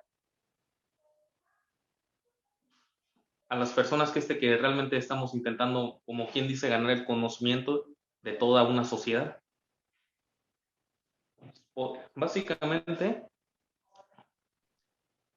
creo que es una forma bastante llamativa, pero desafortunadamente la mayor parte de la gente no tiene pues conocimiento como tal de que el internet puede ser una arma de doble filo, donde puede estarte ayudando a crecer como persona, pero al mismo tiempo también te puede desmantelar.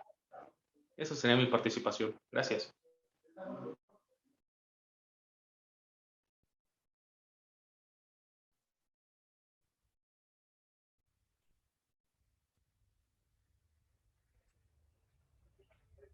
Entonces, yo podría un poco acompañar la reflexión del maestro Diego, ¿verdad?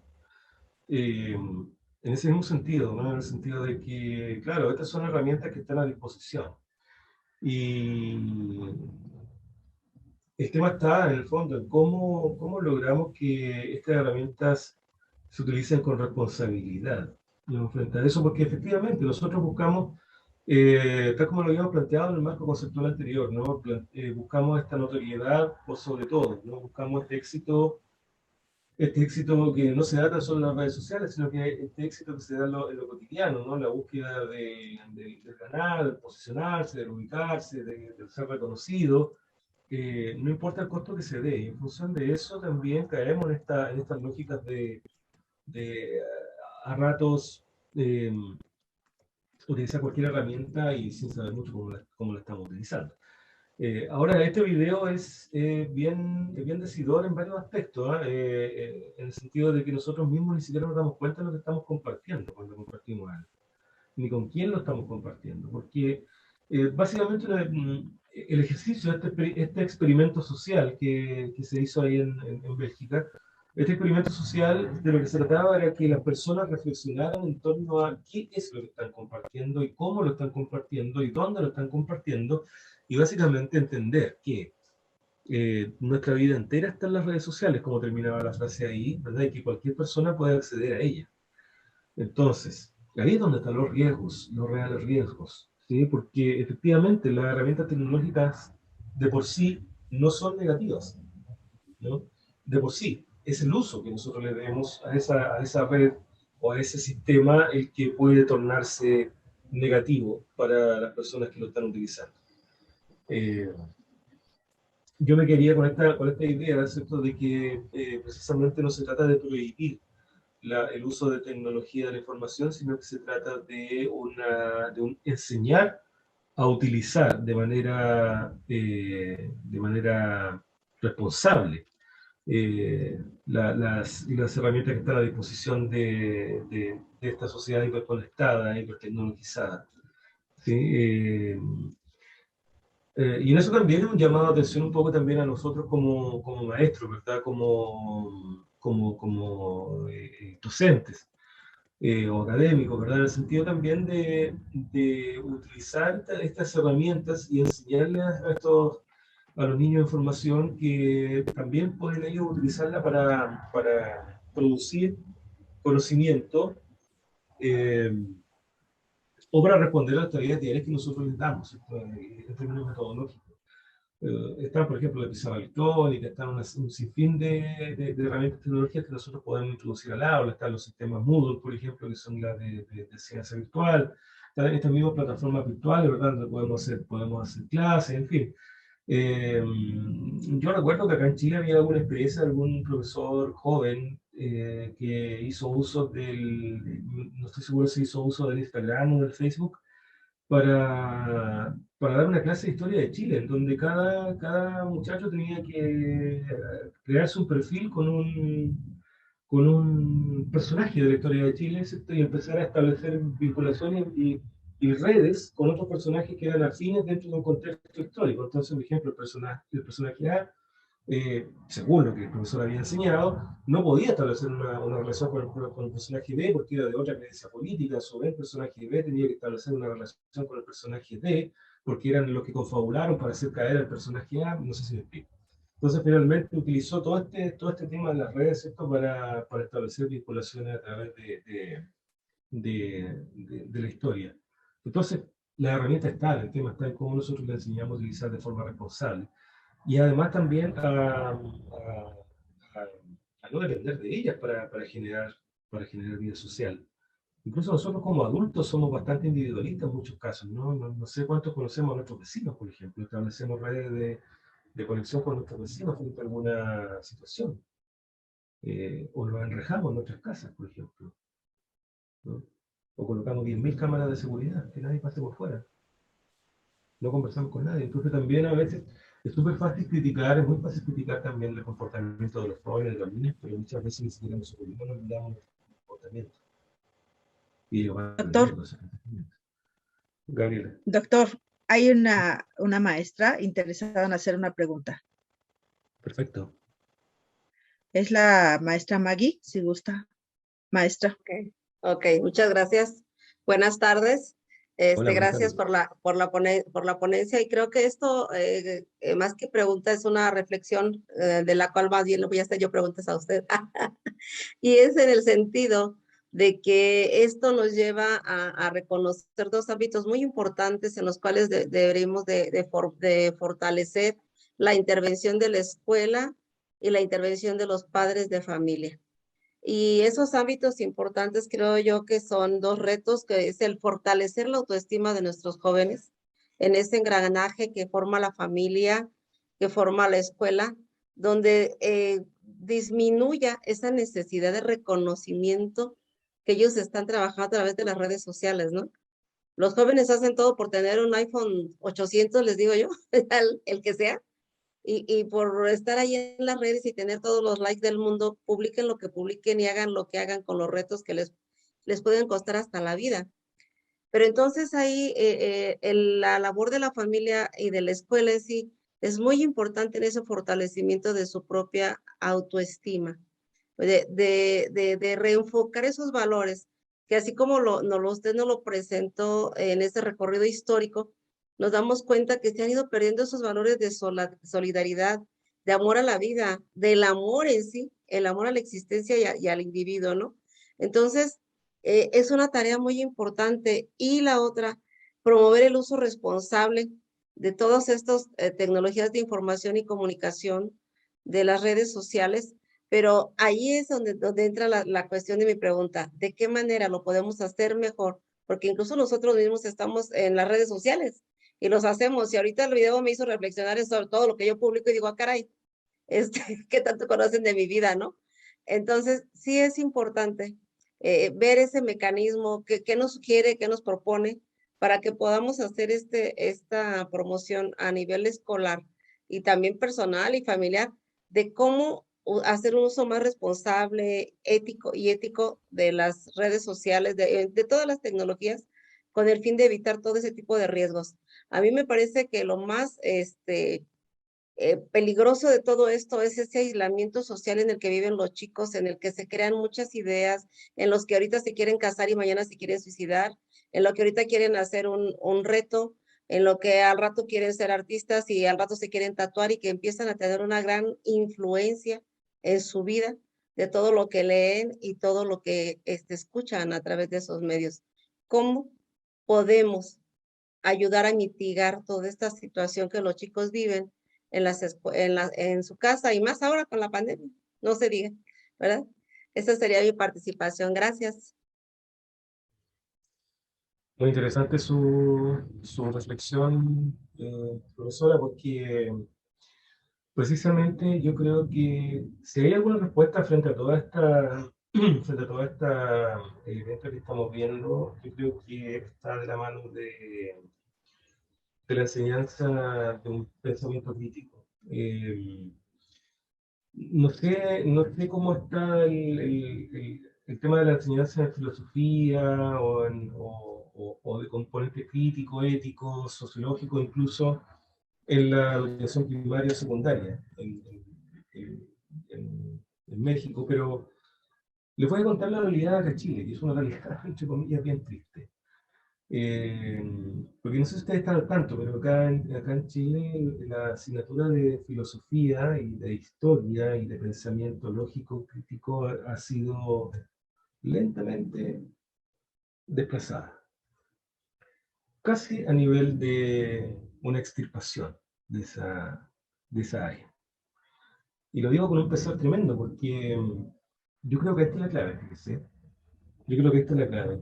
Formar personas críticas, personas conscientes de los riesgos de la sociedad en la cual están inmersas, y que precisamente logren darse cuenta ellos mismos se convierten en sujetos activos, en actores clave de la transformación social que viene de aquí en adelante. Nosotros carecemos en este espacio, en este lugar, en este contexto tan hipermonetarizado, tan dirigido hacia el éxito inmediato, carecemos de una cultura de la crítica o del pensamiento crítico, ¿no? En términos de sentarse un rato a reflexionar. Tan solo basta con eso respecto de cómo hemos llegado a este punto. ¿Qué porcentaje del tiempo nuestro, porque también es parte de nuestra responsabilidad, qué porcentaje del tiempo nuestro nosotros dedicamos, por ejemplo, a conversar con nuestros hijos respecto de estos temas? Y que no sea de cómo te fue en la clase, de qué calificación obtuviste hoy, de cuáles son tus tareas para mañana, o de si ordenaste o no ordenaste los útiles escolares para mañana. ¿Qué porcentaje de tiempo nosotros nos sentamos a conversar respecto de lo que sucedió hoy? O simplemente reflexionar respecto de la noticia, de cómo está este mundo, de qué es lo que tú piensas respecto al mundo en el cual estamos. Bauman lo decía, ¿no? Bauman decía que estamos en un mundo líquido, ¿no? Estamos en un mundo en donde todo se disuelve. Y parte de esa disolución ha pasado también por el entorno de la familia, y por el entorno de la escuela, y por el entorno laboral, y por el entorno del amor, como usted dice, ¿no? Porque en la práctica todo esto está ligado a ese concepto, ¿no? Y aunque suene un poco de cierta manera, muy teórico lo que estoy planteando, pero que esa es la respuesta, siento yo. Yo creo que la respuesta está en que nosotros le enseñemos a nuestros muchachos, a nuestras muchachas, a pensar críticamente, a pararse frente al mundo de una postura crítica, ¿no? A darle las herramientas filosóficas, metodológicas, teóricas, para que tengan un pensamiento crítico. Y desde ese pensamiento crítico ellos puedan analizar la realidad en la cual estamos. Y también, si se me permite, porque me parece que veo una manito levantada, también si se me permite conectar con la realidad chilena. Fíjense ustedes que nosotros, seguramente ustedes están al tanto, nosotros tuvimos el año pasado, el 2019, quiero decir, tuvimos en octubre, por estas fechas, tuvimos lo que se denominó un estallido social. Miles y millones de personas salieron a las calles a protestar. Pero no tan solo protestaban por protestar, es decir, no tan solo protestaban por la falta de oportunidades laborales, o protestaban por los bajos sueldos, salarios, o protestaban por cuestiones que son de acceso inmediato, como por ejemplo la falta de una casa, ¿no? El Estado o el gobierno de turno puede responder ampliando la política habitacional, por ejemplo. Protestaban sobre cuestiones de fondo. Y eso no lo habíamos visto, desde los años 80. Protestaban por una sociedad nueva. Eran jóvenes, y en algunos casos niños, que salieron a la calle porque estaban cansados de la sociedad que nosotros, los adultos, les habíamos legado. Por eso es que en Chile, en octubre, se denominó la primavera chilena. Porque fue efectivamente un renacer, un reflorecer de estos jóvenes que todo el mundo los veía como una suerte de, no, estos muchachos que no tienen ninguna capacidad crítica de pensamiento, ellos solamente procesan lo que hay que procesar, y no hay mayor esperanza que eso, si total a ellos les va a gustar llegar a la universidad, tener una profesión y dedicarse a su profesión, no les interesa el resto, en fin. Pero resultaba que no. Resultaba que lentamente se fue generando un proceso de crítica, un proceso de análisis crítico fuerte, potente, político, cultural, que dio origen a esta transformación. Y fíjense ustedes, hoy en Chile estamos construyendo una nueva constitución política que no se había construido desde el 80 en dictadura en Chile. Es decir, todo este proceso lento, en el cual se instaló una ideología del individualismo en nuestro país, en donde se instaló una ideología del éxito, en donde se instaló una ideología del ganar por ganar, incluso sirviéndose de políticas educacionales en Chile. Hoy en día fueron los mismos muchachos quienes se dieron cuenta de que no están recibiendo una educación de calidad, que no están recibiendo una formación que los prepare para ser personas para transformar el mundo. Y se dieron cuenta de ellos solos. ¿Y cómo se generó todo esto? Y aquí vienen los paradójicos, si ustedes quieren. Toda esta movilización se hizo a través de redes sociales.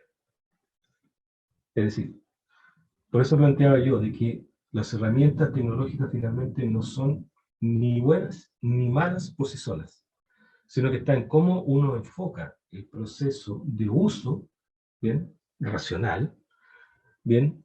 Pero más fuerte que eso está quien está detrás del computador, es decir, quién va a usar esa herramienta. Entonces, por lo tanto, toda esta reflexión, todo este proceso de conversación que hemos tenido nosotros hoy en día, ahora en este minuto, está dedicada específicamente a eso. Es decir, estamos en una sociedad hiperconectada y no podemos desconectarnos de ella, lamentablemente, ¿sí? Pero sí podemos hacer y formar jóvenes, niños y niñas, ¿cierto?, que sean capaces de tomar este marco cultural en el cual estamos y utilizarlo para transformar una sociedad y redirigir esa sociedad hacia una sociedad mejor. Yo aún albergo esperanza en eso. Todavía no me rindo en eso.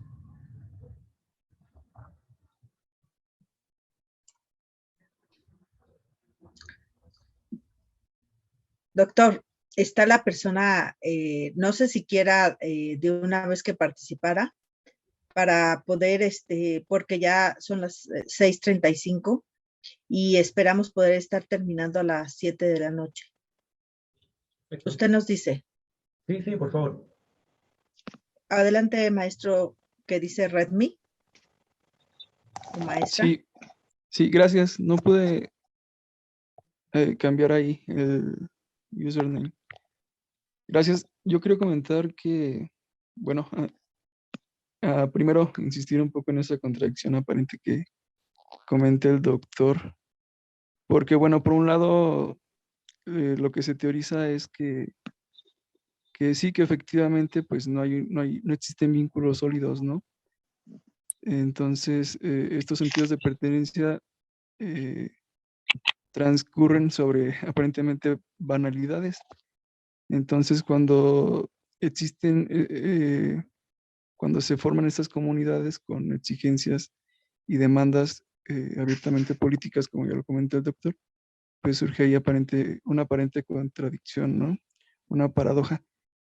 Y sin embargo, pues tampoco hay que olvidar pues que no todas son positivas, ¿no? Porque, bueno, también cada rato aparecen semillas de nacionalismo y estos también se agrupan sobre todo en el uso del medio digital. Pero bueno, no era eso sobre lo que quería comentar. Lo que quería compartirles era una reflexión que aún no terminada, pero que va un poco encaminado en esa búsqueda de herramientas, ¿no? Sobre cómo abordar estas problemáticas sociales. Y bueno, ya lo propone el maestro, un sujeto crítico. Yo añadiría como ah, como reflexión no terminada, un sujeto en calma. Ya, no sé si por ahí ustedes hayan leído a Byung-Chul Han, este filósofo de moda. Él hace la analogía, ¿no? Entre el medio digital y el enjambre, el de las avispas, el que hace... Entonces, él lo que establece es que, por ejemplo, cuando nos acercamos al enjambre, encontramos un zumbido, pero no distinguimos el zumbido en una abeja particular, ¿no? Sino en el conjunto del enjambre.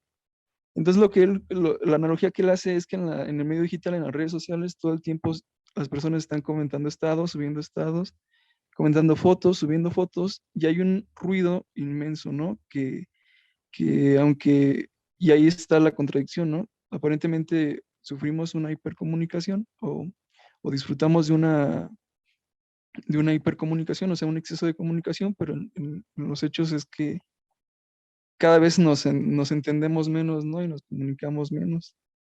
Entonces, contrario a este ruido que nos da las redes sociales, lo que propondría o la reflexión que sugiero es un sujeto en calma, ¿no? Un sujeto que se sepa aproximar a las redes sociales como en calma, lejos de todo este ruido que se genera ahí.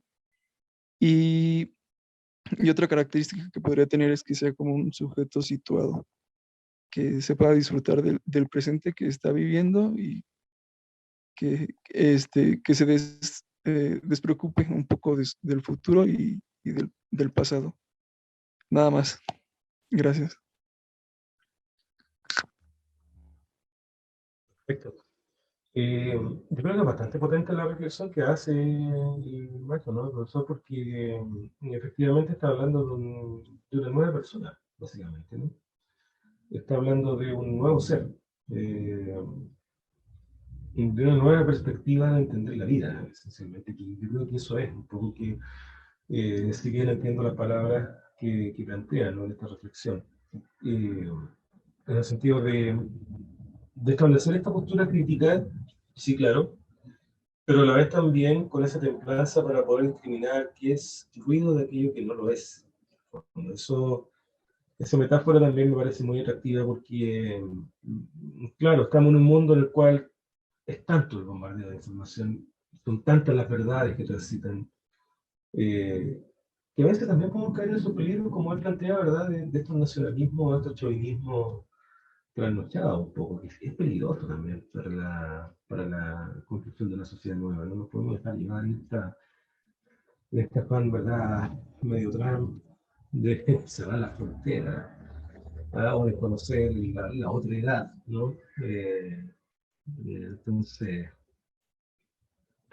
también puede ser peligroso aquello. Por eso el rol del maestro en este sentido creo que es fundamental, porque está en esa idea de formar estos sujetos críticos, pero también conscientes de cómo poder seleccionar información referente a lo que ellos quieren, ¿no? Y ahí solidificar una identidad personal que les permita también tener esta capacidad de filtro de la información, ¿no?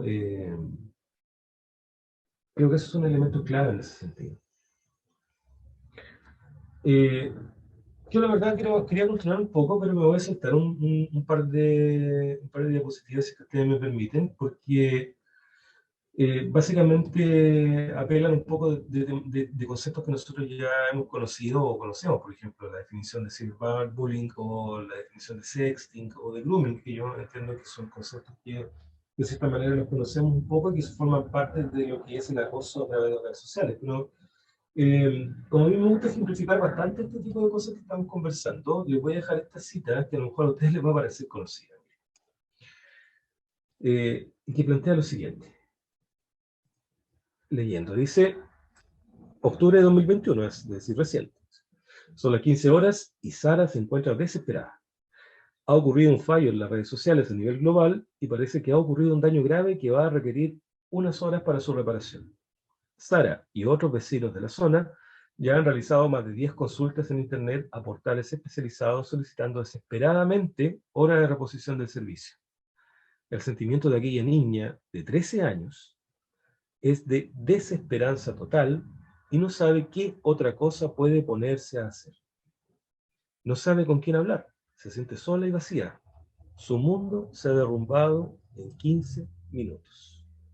Esto es octubre de 2021, la caída que tuvieron todas las redes sociales hace poco tiempo. No sé si se acuerdan. Y esto es un testimonio real.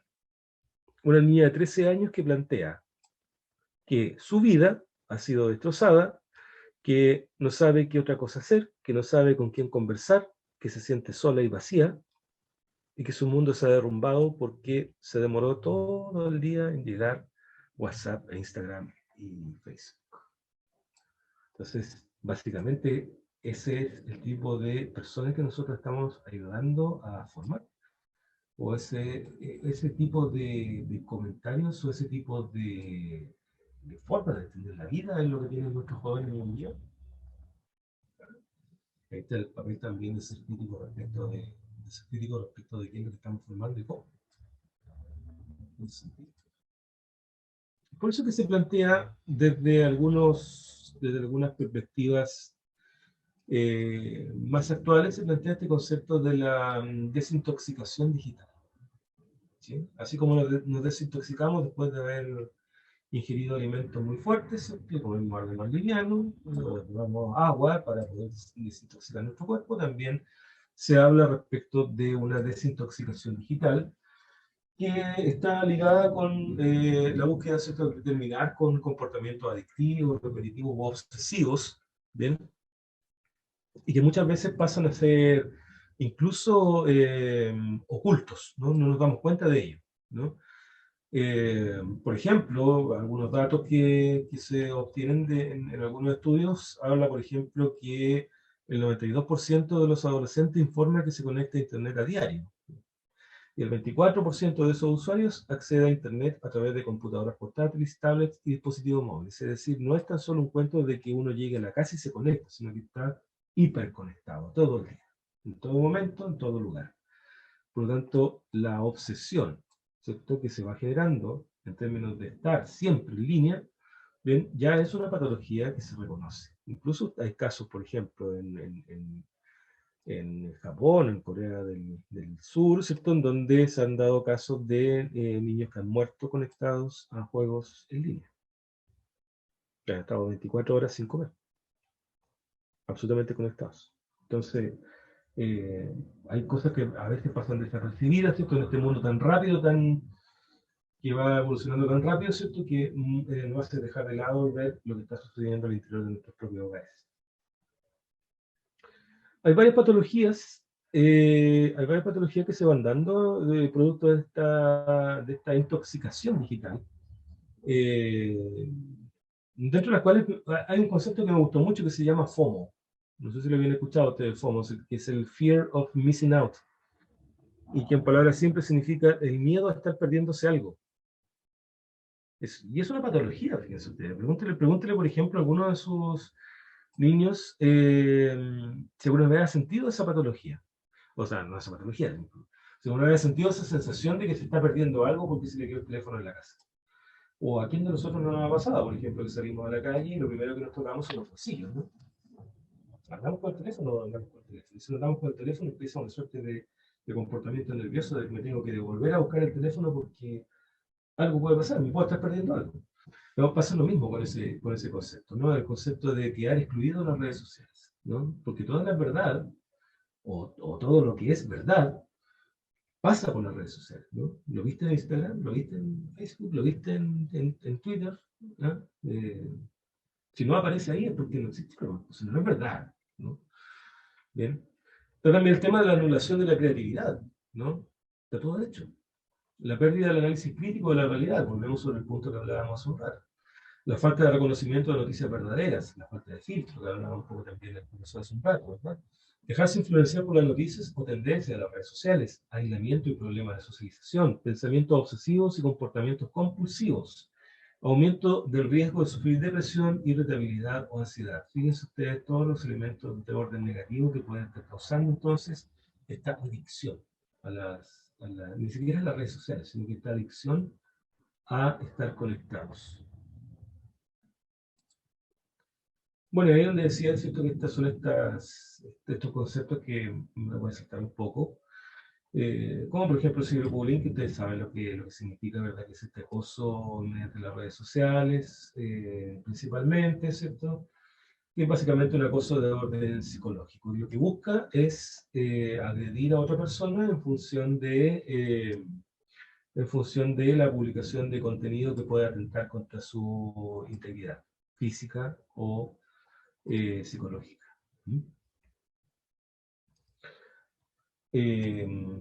Bueno, ahí hay una forma, roles y consecuencias del ciberbullying, donde está el acoso a través del envío de imágenes denigrantes, la exclusión, que es a través de la denegación a la víctima del acceso a foros, chats, plataformas sociales, y la manipulación.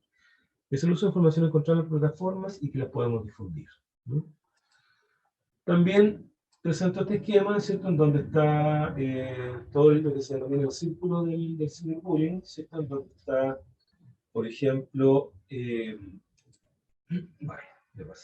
donde está, por ejemplo, el acosador, ¿cierto?, y están todas las víctimas que puede hacer, ¿cierto?, el ayudante del acosador y el reforzador del acosador, que están actuando ahí en un segundo nivel sobre la víctima, y está el defensor de la víctima, ¿cierto? Pero también, cosa importante, son los espectadores, ¿sí?, que son finalmente los que pueden repetir o hacer eco de esta información que el agresor está haciendo sobre la víctima.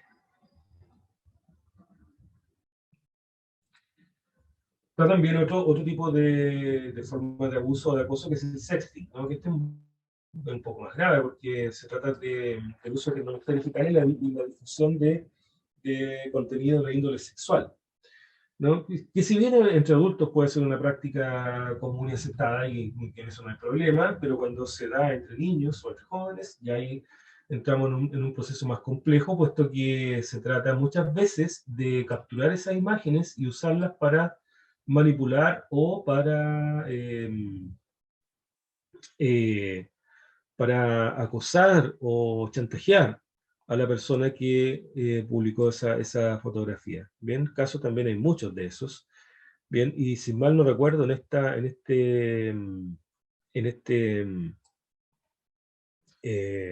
conferencia en la que me tocó estar anteriormente también, que era precisamente del ciberacoso, ahí estuvo participando una fundación chilena que se creó efectivamente porque una de las niñas de un colegio cometió suicidio producto de que empezaron a difundir por redes sociales imágenes de ella con contenido sexual, acusándola y, bueno, agrediéndola psicológicamente. Pensemos en una niña de 15 años que está en pleno proceso de formación identitario y se ve sometida a ese tipo de acoso en que todo el colegio y toda la comunidad en donde vivía fue testigo de esa información que se divulgó y bueno, Katy Winter cometió suicidio. Sexting, ¿no? Y el grooming, ¿cierto?, en donde un adulto acosa sexualmente a un niño o niña mediante el uso de las tecnologías de la información. Aquí en este caso estamos hablando de depredadores sexuales, ¿sí? En donde lo que hace el sujeto es hacerse pasar por un niño de la edad de la persona que quiere ser su acosador y comenzar a acosarlo mediante ese perfil falso, ¿no? Y aquí nuevamente el dilema, no el dilema, sino que aquí el problema derechamente es la formación la formación de identidad del niño o de la niña que va a ser víctima de este depredador sexual, bien, y además también la soledad en la cual está inmersa este niño o niña que busca cariño o busca reconocimiento o busca aceptación a través de las redes sociales más que dentro de su propia familia. Ese también es un punto importante a destacar en el caso del grooming.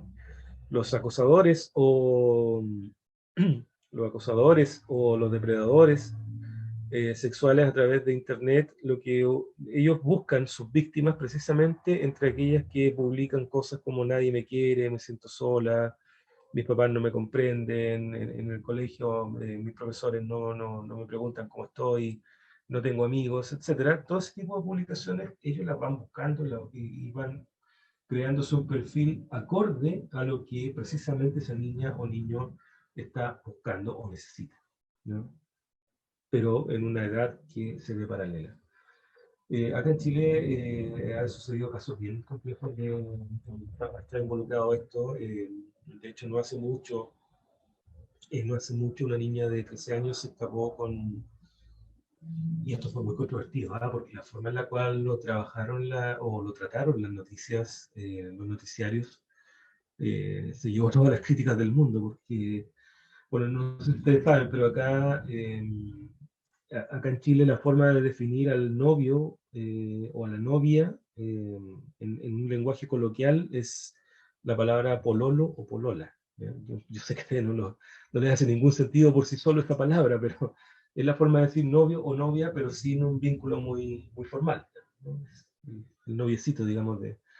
Entonces, bajo ese concepto, los noticieros dijeron que esta niña de 13 años había escapado con su pololo, de 43.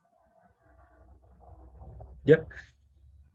A lo grave que es que una niña de 13 años se vaya con un hombre de 43, los medios de difusión de noticias, los noticieros, le atribuyeron el carácter de novio de esa niña de 13 años. Una niña de 13 años no puede tener un novio mayor, ¿no? Porque es menor de edad. Por lo tanto, ahí no puede haber una vinculación afectiva formal. Podrán a lo mejor ser amigos, etcétera, etcétera, pero de ahí a que se considere su novio e irse a vivir juntos, es decir, hay un tema mucho mayor, ¿verdad? Porque esta niña lo que escribió en una carta a su madre antes de irse fue que ella se iba con su pololo, porque iban a vivir juntos y se iban a casar. Estamos hablando de una niña de 13 años. Entonces, por lo tanto, han existido casos de esa índole, ¿cierto?, en donde efectivamente adultos se hacen pasar por niños para tomar el control de la situación de soledad y de abandono en la cual están muchas niñas, o niños también, en ese caso, ¿verdad? Y posteriormente revelar su propia identidad cuando ya, digamos, está muy afianzada la relación virtual. Bueno, eso es el grooming. Y hay algunos componentes o fases del grooming, ¿cierto? En donde empieza en primer lugar por la amistad, el contacto y el acercamiento, posteriormente la relación la relación, la generación de confianza y la obtención del material, pues el material sexual, ¿cierto? Y finalmente, ¿qué es la componente sexual? El chantaje y el acoso. Es decir, si tú no te vienes conmigo, yo voy a mostrarle a todos tus compañeros esto que tú me inventas. O si tú no te vienes conmigo, yo le voy a contar a tus padres todo lo que hemos estado conversando. Es una cosa.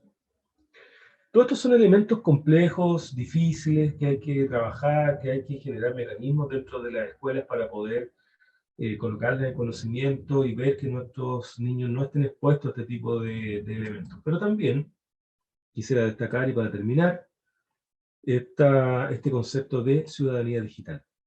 Porque creo que ese es un mecanismo, y ya que estábamos hablando hace un rato respecto de la necesidad de formar personas críticas, con un alto interés en la vinculación social, ¿cierto?, de la construcción de una sociedad nueva, ¿verdad? Creo que es necesario formar ciudadanía. Hay un autor, hay un escritor que se llama, se me va el nombre en este minuto, Néstor García Canclini. García Canclini escribía que nosotros somos ciudadanos del siglo XVIII y consumidores del siglo XXI. Y eso ya nos dice bastante cosas, es decir, nos dice que en la práctica, ¿cierto?, manejamos perfectamente el lenguaje y el idioma de la tecnología y de la modernidad, pero sin embargo, en términos de involucramiento social, construcción de comunidades y preocupación por el otro, vivimos en el siglo XVIII.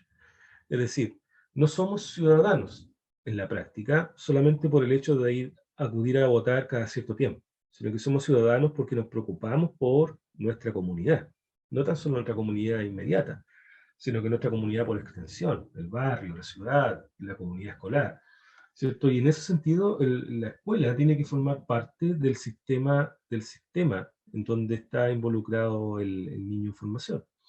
La escuela entonces se tiene que constituir como un sistema abierto, en constante interacción con ese entorno en donde se forma el niño, porque por lo tanto tiene que existir una conexión entre las características socioculturales, bien, o socioeconómicas de los niños con los cuales se relacionan. Porque la educación tiene que estar en ese contexto, básicamente, reconocer cuáles son las características del entorno para a partir de ello generar mecanismos que sean mucho más eficientes. Yo con esto recuerdo mucho, por ejemplo, a Paulo Freire, ¿no? Y planteaba eso, ¿no? De que finalmente todos sabemos, el tema es que no sabemos que sabemos, ¿no? Entonces, cuando un padre a uno le dice, por ejemplo, no, pero es que usted, maestra, es la encargada de formar a mi hijo, no es así. Es un proceso compartido, ¿no? Donde finalmente yo entiendo la relación con ese padre o esa madre, ¿verdad? Pero también entiendo la relación con el contexto en donde vive ese muchacho. No saco nada con enseñarle historia universal o grandes pensadores si finalmente este niño sale a un barrio en donde venden droga, en donde se da una serie de elementos. Por lo tanto, la escuela tiene que conformarse como un sistema abierto, en constante interacción con el entorno en el cual está situado. Para ello, entonces, eso sería importante como paso para poder formar una ciudadanía. Y en este contexto de hiperconectividad, una ciudadanía digital, ¿no? Una ciudadanía, entonces, que permita la participación amplia, el involucramiento amplio en los procesos de creación de política pública y también de proyectos específicos en comunidad. Creo que eso es un elemento importante que se puede generar también. Bueno. Yo con eso, para no extenderme demasiado, no seguir aburriéndoles, me quisiera terminar nada más agradeciendo su atención, agradeciendo que hayan permanecido todo este tiempo escuchándome, y espero que de verdad haya sido un espacio que le haya permitido poder generar algún grado de reflexión. A mi juicio y en mi lugar, y quiero agradecer nuevamente a Gabriela por su invitación. Para mí son espacios absolutamente enriquecedores estar en este contexto. Y le agradezco sinceramente su atención. Así que muchas gracias y quedo a su disposición. Muchas gracias, doctor. Pues antes que nada, solamente comentar que dentro de lo que fue el chat, algunas profesoras como la maestra Marta Tapia hablaba de la importancia de los valores y las reglas en casa. Una pregunta que hubo sobre el reglamento, pero usted ya la contestó en el transcurso que se relacionaba pues con la parte de la formación de los propios padres a los hijos y el cuidado que pueden tener. Otra parte, la maestra Marta Alicia Rojas, que comentaba que qué pasaba con los niños que se quedan solos en su casa porque pues los padres tienen que salir la mayor parte del tiempo. Y bueno, pues más o menos esas fueron algunas de las participaciones. Por ahí usted comentaba ya sobre la ciudadanía digital y cómo esta podía apoyar un poco a resolver pues todas estas cuestiones sobre la educación que pues debemos procurar hacia los alumnos, hacia los hijos y todo lo que la escuela inclusive podría aportar ayudar a los padres inclusive y a los propios alumnos, pues para ir disminuyendo este tipo de casos que seguramente y ahora con la pandemia están sucediendo prácticamente en nuestros ojos.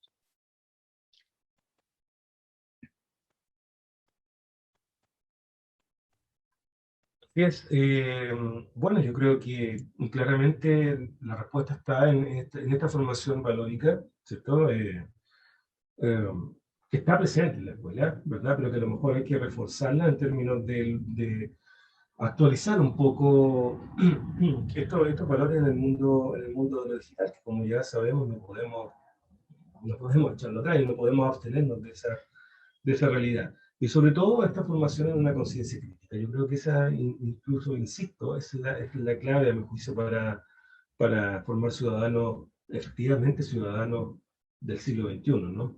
Ciudadanos que sean capaces de discriminar el tipo de información a la cual se ven expuestos y sean capaces de construir con esa información los mecanismos para una transformación social a futuro.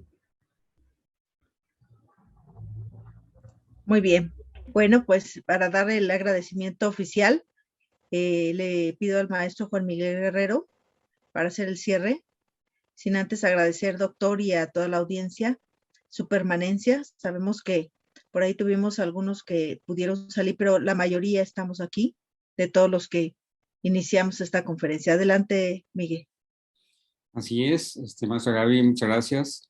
Doctor César Contreras, muchas gracias por haber aceptado la invitación que le hizo la maestra Gaby y poder compartir con nosotros, docentes de educación secundaria, sobre todo del estado de Michoacán. Muchísimas gracias que desde Chile un gran ponente como es usted nos esté brindando sus conocimientos. También agradecemos su presencia, estimadas y estimados colegas, que compartimos nuestra responsabilidad en la formación de nuestros estudiantes de educación secundaria. Nos estaremos viendo en la siguiente actividad de reforzamiento académico. Les deseamos una excelente tarde-noche y hasta muy pronto. Muchas felicidades a todos.